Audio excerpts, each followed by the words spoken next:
Hey guys, Mr. Happy here, and welcome to Final Fantasy XIV: A Realm Reborn 101. This is a special episode. I actually have with me here ZiggyD. I've done a few podcasts with him before, so you guys might remember him, and we're going to be talking a little bit about this controversy that's going on about pay to play versus free to play, the subscription based model. Now, this is a hot topic of Final Fantasy XIV because after 3 years of failure, essentially, it's a lot of people are considering it a bit of a stretch to continue with this model. So, Ziggy, before we go on, how about you tell everyone what your kind of experiences are in gaming with pay to play, free to play, MMOs, any game in particular with either of these models in place? Yeah, definitely. G'day, mate. That's a good starting point as well because I started out when I first started getting into MMOs with thinking that I would never really be interested in playing a subscription-based game. So that's an interesting starting point now, considering that I'm starting to play Final Fantasy XIV and I'm definitely considering paying for that subscription.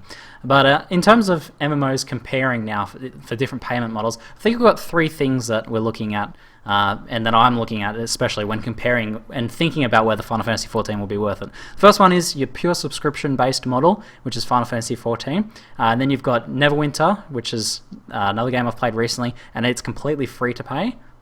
Free to pay. You are free to pay as well. And then there's, on top of that, there's Guild Wars 2, which I also played quite a bit as well. And it's that pay once, free to play after that. So I consider that a different subscription model because it actually has different implications as well. Yeah. So those are the three games that we'll definitely refer to the most. I myself have been pretty much a pay-to-play gay. Well, that didn't come out right. I played a pay guy. Yeah, I know, right? That's going to get made fun of in the comments. Because I played Final Fantasy XI for 7 years. I played WoW for about a year and a half. I played Final Fantasy XIV, regrettably, on and off for 2 years when it was in its initial state. But I mean, I have tasted some of the other types of games out there. I have played games such as Neverwinter very briefly. I have played Guild Wars 2. I played that for several months. Played Rift. I pretty much played anything that's out there. Star Wars, everything, DCU. It's endless. I'm just an MMO guy. What can I say? And there's just so many different types of models out there, but the big thing that I think when people think of free-to-play games is a cash shop. And now, I know you play Path of Exile. Does Path of Exile have a cash shop? Because I'm not too familiar with that kind of implementation. Yeah, I thought about bringing Path of Exile into this discussion originally and comparing it in terms of being a free-to-play game, but I honestly don't think that's a fair comparison at all because it's a completely different model and completely different game. The way that Path of Exile does it is, I think, the perfect way to do free-to-play, and I'm completely in love with it. It's purely cosmetic. The only thing actually in-game that you can pay for is stash space, and it's kind of like an arbitrary convenience thing. But other than that, you can't buy any items. There's no possible way to convert, some arbitrary currency to another currency to gold to buy stuff in game like you can in a lot of these other free-to-play games. So I don't think it's a fair comparison, really. I don't think it's worth comparing in terms of MMOs. But if an MMO could do something like that, I would be very happy with that. But so far, it hasn't been done. Not to my knowledge, at least. Exactly, and that's kind of the reason I kind of was hoping for an answer like that. Since Path of Exile isn't an MMO, I was really wondering how they would handle it, and I was wondering if that kind of transition could be brought into an MMO, because when you look at games that, even if they were once pay to play or are now free to play, any free-to-play game basically needs to have some sort of income, and it's always in a cash shop. And usually get things like experience boosts there, gold boosts. I know Rift has some sort of system where the more you pay, the more rewards you get. There just seems to be too much emphasis on the cash shop, and that's really my big gripe in the MMO world. Definitely. With the free-to-play model. Obviously, people are free to do with their money whatever they want, but personally, I feel like that model is sort of shows the greed that companies have and that they just need a quick buck. What do you feel about that? Yeah, that's definitely the biggest thing for me that I'm feeling with Final Fantasy XIV coming into it and feeling that there's none of that coercive monetization, because that's what it is. There's different levels of this coercive monetization going on where the game is designed in a way to, at all possible all possible points during your play of the game, is to encourage you to spend money. It makes sense. Like, they need to make money with their game. So But when you have a subscription-based game, their coercive monetization in that game is just to encourage you to keep playing every month. Like the only way that they're encouraging you to keep spending money is to make sure that you want to play that game in a month's time. And I think the best way to do that is through designing the game well. However, when you come to a free-to-play game, it's not enough to just design a good game. Like, it can be a good game, and that's definitely an important factor. Like, I think Neverwinter, for example, was a fantastic game, but they also have to, on top of that, layer in this, how can we encourage people to spend more money? We can have this PvP system, and then we can say you can do a bit better in PvP if you pay a lot of money to combine these runes, and then you have these effects that you can use to best your opponents. And just every step of the game feels like it's trying to encourage you to pay something, and it just feels dirty. Yeah, and it's actually something that I brought up in a previous review of Ragnarok Online 2, and it's the term pay to win. Now, it gets thrown out there a lot, especially even if we're going to go back into Path of Exile, since it's sort of a rival of Diablo 3. Diablo 3 was considered a pay to win game. It's just the sort of model where paying gives you an advantage over another player. And you've already done your thoughts about it, and I pretty much just agree that the model there are just certain aspects about it, like Neverwinter, where just the whole idea of having to pay to get ahead of other players is just not attractive to most people. It's obviously attractive to some because those games exist, but do you feel that games would benefit more business-wise from a pay-to-win model versus a subscription model? Yeah, that's the real question at the moment, isn't it? Especially where we're at the moment. We're right on the verge of the majority of people seem to be feeling that subscription is a bad idea and it's not viable. They said, how can you have any other subscription game that isn't World of Warcraft? Like, that doesn't make any sense. I don't know why I've gone really dark all of a sudden, but yeah, I honestly cannot answer that question yet. I feel like a free-to-play game that's set up in a way that doesn't have that coercive monetization in terms of pay-to-win elements, I feel like that's probably the best way to go. But even then, it can still feel a bit dodgy. Like, I think Path of Exile will be viable long-term, but I don't know how that can be applied to MMOs. I think something valuable that we could do would be to talk about the 3 different options players have, because there's people now that are looking at Final Fantasy XIV and saying, that looks like a really good game, but I'm not sure whether I want to be able to pay a subscription to that. There's other games I can try. So why don't we then take, both of us have experienced Guild Wars, Neverwinter, and Final Fantasy XIV, so we should be able to compare each of those. And they represent 3 distinct options, not just in terms of the games people could play, but a style of monetization people could play. So we'll start with Neverwinter, if I may. So sure. Would you like me to start this one? No, it's all right. I'll kick things off. Neverwinter is a pure free-to-play game. There's a lot you can experience in the game. It's also a really good game too. I recommend checking it out at least. It has a really good core game system. It's completely free to play. You can play the entire thing and pretty much experience all of the content without paying any money. And that, I think, still offers a lot of value to people. However, on the other hand, because it is purely free to play, they're not making any money unless they encourage you to spend money, there is that coercive monetization. Now, because it is a purely free to play game, there's also another thing on top of that, which is this thing called pay gating, essentially, where if you want to reach this higher level or reach this extra effectiveness, then you have to pay that money. And that's what I was talking about with like PvP runes and buying extra bags and buying faster mounts for PvP was a huge one. There's just a lot of these gates that you have to pay to be able to cross. So that's the first one. How did you feel when you played Neverwinter briefly as well, didn't you? Yeah, I was so disappointed to see the pay gating towards the end of the game, because I remember seeing to compare certain runes it would cost you hundreds of dollars. I mean, you could of course play the market if that was your forte, but if you weren't really good at that, then you had to count on pretty much digging into your wallets in order to get anywhere. And while that kind of game may entertain you for a month, 2 months time, and for no money at all, that's perfectly okay.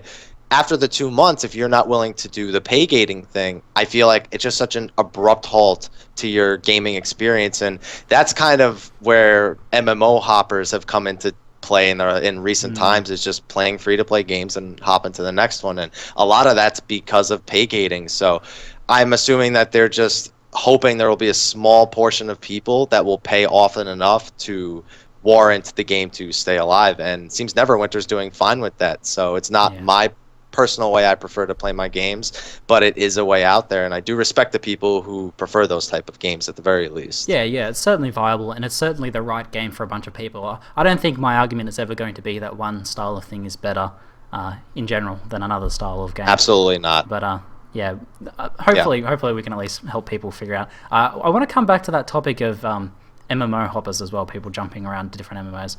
But we'll move on to Guild Wars 2, which represents a fairly new sort of model where you buy the game once, and then it's free to play after that. But because it's free to play after that, they have a microtransaction system in there. Now, Guild Wars 2 didn't at any point have any sort of pay gating in it. I played through to max level and delved into endgame content. My girlfriend still plays the game today and plays it a lot, and plays a lot of endgame content. And there's nothing you can do to pay money really to give you a major advantage in that. Nothing that can give you, bring you above other people. However, they still have that coercive monetization. I still felt like the game was encouraging me in all possible opportunities to pay money, for the cosmetic stuff they had going, or to, And then there's the other thing then where I guess this is probably the biggest issue of having any of this sort of system, is they have this, you can spend money to buy a currency in the game, which you can convert to another currency to buy stuff in game, and that, I guess, is kind of a pay-to-win element, but I don't think it really makes sense in Guild Wars 2. But yeah, that's the most awkward feeling one for me. How do you feel about that? I feel Guild Wars 2 is the closest we'll ever come to the perfect system for an MMO. At least the system that absolutely everybody can accept. Now, their buy to play is great because it's a one-time fee. You're guaranteed you will never absolutely have to pay another dime, which in the times that we have now is just such a comforting feeling for MMO players. They love the feeling of having a game they can play on the long term and put a one-time fee down for it. Now, but then again, you do say there is a problem on some levels with the microtransactions, and they've tried to level it out a little bit by making it so you could also use in-game currency to get the cash shop currency, and that sort of leveled it out. It gives again another feeling of comfort, but I feel that just the fact that you can get gold with the microtransaction currency is a big problem. Now, mostly you can't buy things that are that much greater. Obviously, you can buy gear that is greater than the stuff that you're getting from the dungeons right off the bat. Yeah, but at the max level, which is really where most of this pay gating comes to place, is at max level once you've experienced all the content up to the max level. It's not really a big deal. I remember the one thing Guild Wars 2 had has always been cosmetics. Guild Wars 1 was very much about cosmetics as well.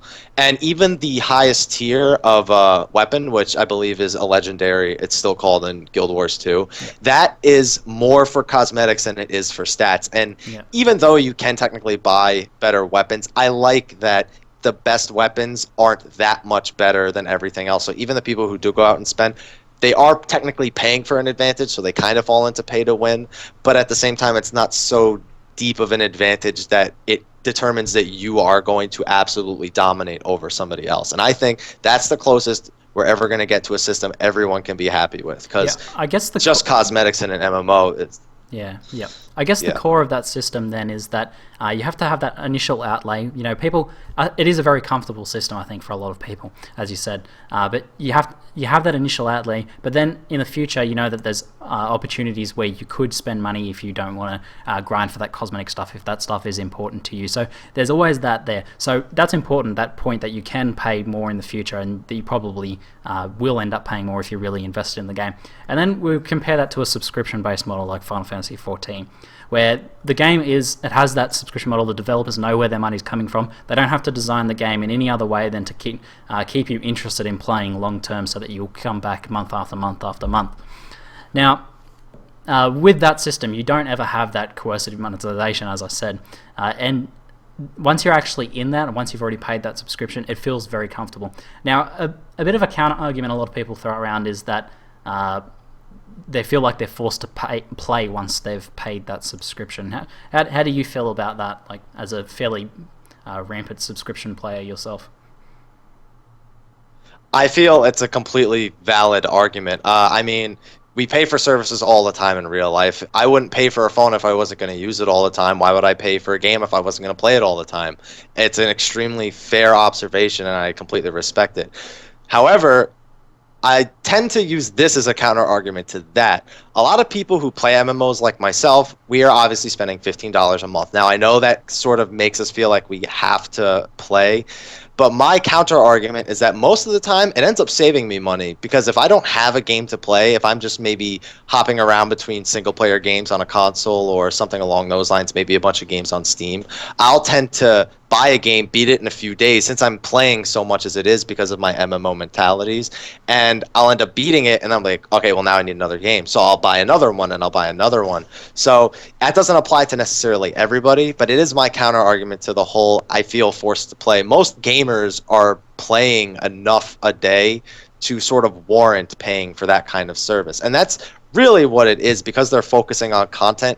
It is. I do consider it a service, sort of, if that makes any sense. Yeah, that makes sense too, because I think the whole subscription model, as we're saying, there's these 3 different types of game, and they're going to appeal to 3 different types of people. The subscription model, I think, is going to be the game that the type that appeals to the people that are going to and do want to play quite a lot. They're always going to get the most value out of that. Now, people who have more than, like 60-hour-a-week jobs and have families and stuff and don't have much time to play, they can play like a week or two, an hour or two every week, then they're going to probably get the most value out of those free-to-play games, because they don't have any commitment to pay, and then they can pay because they probably have an excess of money. Then they don't feel too bad about throwing some dollars into that. So sending these different people to their different systems. However, I'm noticing that one of the biggest arguments against subscription-based models is coming from the group of people that are those MMO hoppers that you mentioned earlier. The people that play an MMO for 1 or 2 months when it first releases, and then are straight away looking for the next MMO to play. They're not really interested in sticking around for very long. It's mostly these people I'm seeing that are, to me, at least on my videos and my comments in that, or on forums and things, are saying that the subscription model is bad for them, that it forces them to play, and that it's a waste of money for them. They don't want to have to pay a subscription every month. But if their plan is to try that game for a month or two and then to go to a new MMO, then they're not out any further. They can cancel their subscription after that point. That argument just doesn't make any sense to me. Like, let's look at Final Fantasy XIV, for example. You pay the initial purchase price, which is slightly more than 1 month's subscription for most people. I got it for around $22, which the subscription is about $13, so it's a little bit more, a bit more than 1 month. And after that, say you want to play the game for 3 months before going to another MMO, then you're paying 3 months worth of subscription and a little bit more for the initial purchase, and you get your 3 months value out of it, and that's all you pay. You don't have to pay any more. I don't understand that argument. Hopefully that causes people to reflect. What do you think? I've absolutely never even thought of it that way. I know a lot of my ideals are very similar, but I've never thought of it, because I've always just said, yeah, I understand what those people mean. But when you put it like that, now it's like, now I'm kind of doubting when I've always, yeah, I understand it, because now I don't think I understand that. You just flipped my mind up right there. And it's very interesting, because I read an interview with Yoshi P himself, and he actually explains what the point of a subscription model is. And a lot of people are also saying that the subscription model is bad because all these other subscription-based games are going free to play. Like, it's like they're saying it's an obvious sign that the subscription model is dying, that it needs to go, and that Final Fantasy can't do this. But he makes some very excellent points that I, as someone who's played MMOs for the past decade, have never once considered. And his big point was that a lot of these games, Star Wars, Rift, I'm sure there's more that I just can't think of, because those are the 2 big honchos that have kind of switched over. DC Universe, I think, used to be pay-to-play also. Lord of the Rings, some of those. He says that most of those games have investors. And investors put the money forward for the development team, and they expect it to get paid back. So when the subscriptions don't necessarily match the expectations, they panic. They have to choose between firing a bunch of people or paying back their investors really quickly. So they plan to switch to a free-to-play model to gain a quick buck to give back to their investors, and then from that point on, they develop the game around that. He says the big difference between Square Enix and Blizzard and the rest of these companies is that they are using their own money to develop the game. So they don't need 9 million subscribers like these games are expecting to completely overtake WoW. I remember all of the Rift ads saying, stop being an Azeroth, come play Rift, and things like that. And it's just like they were trying to not only bank off of WoW's success, but bank off of people getting bored of WoW. And they didn't really have the subscriber base that they expected, and they went into a panic. And Square Enix used the number 400,000 subscribers as a steady amount that they would consider okay to have.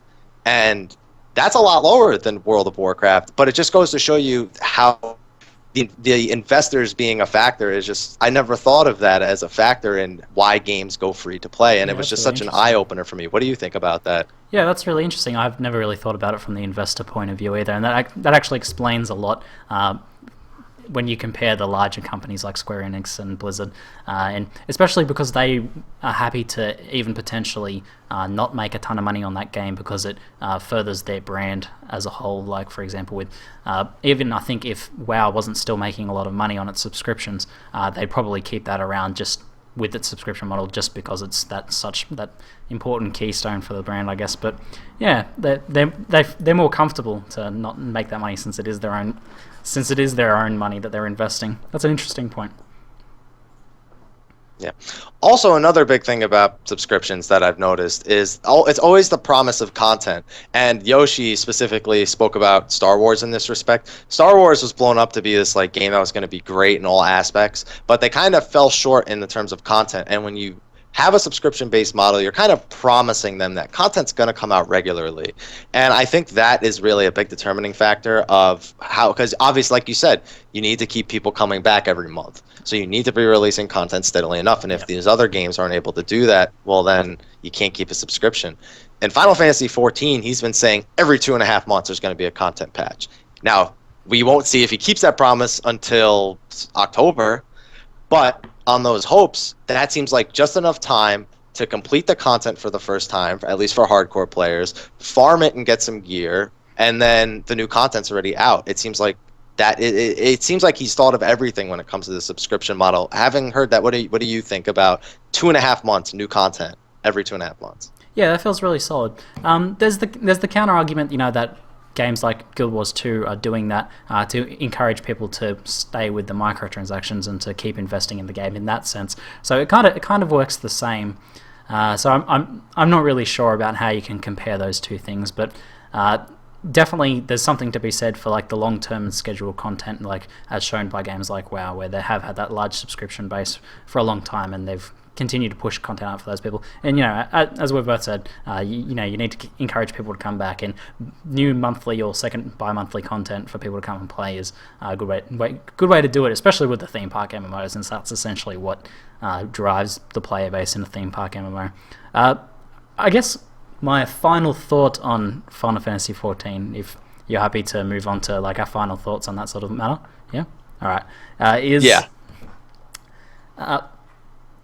There's people who want to hop MMOs and stuff, or are not sure whether the subscription's going to be worth it, feel like there's a lot of risk in a subscription-based model. Like, it's inherently risky that you have to pay this amount of money each month. But as I said, you actually don't have to pay that unless you want to continue playing the game. There's no added risk with a subscription model. Essentially, you get 1 month free when you purchase the game. It's slightly more than a month's worth of subscription, but you get to try that game out for a month. Now, that's the exact same amount, probably, that you'd be paying for something like Guild Wars 2 that was going to continue to be free to play after that.